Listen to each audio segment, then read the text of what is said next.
Haïti, l'essentiel de l'actualité de ce mercredi 16 mars. Le ministre des Travaux publics, Transports et Communications, Rosemont Pradel, a présenté à Delma un bilan de ses 100 premiers jours à la tête du ministère.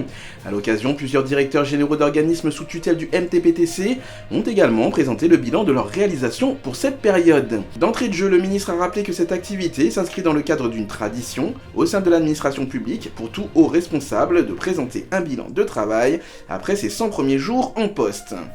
Le ministre de l'Éducation nationale, Nesmi Maniga, a rencontré lundi le coordonnateur du projet PEQH, des cadres de la Banque mondiale en Haïti et des responsables du Bureau des Nations Unies pour les services d'appui au projet.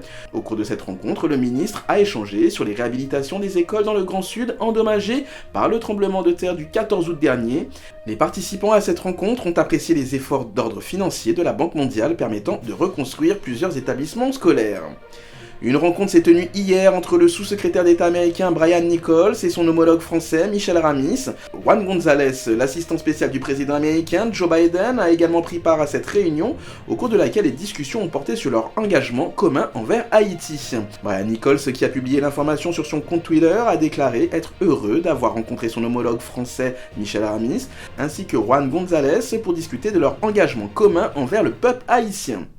Le 14 mars marque les 4 ans de la disparition du photojournaliste Vladimir Le Gagneur.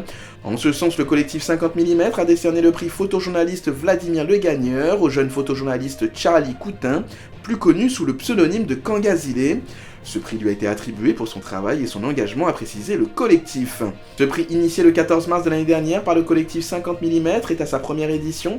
L'objectif est de rendre hommage à Vladimir Le Gagneur, disparu dans des conditions troublantes, mais surtout de mettre en valeur les photos de nos photojournalistes sur le terrain.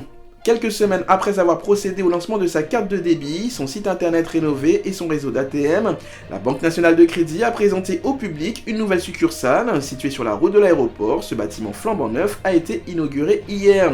Dans son discours, la directrice de cette banque, Madame Juliette Orest, a indiqué que la construction de ce bâtiment représente l'engagement de la BNC afin d'être plus proche de la société haïtienne. C'était l'essentiel des titres à la une de l'actualité. Juste avant de vous quitter, je vous rappelle que cette page d'information est supportée par Clérin Lacaille. Je vous donne rendez-vous d'ici une heure pour une nouvelle édition sur Juno 7.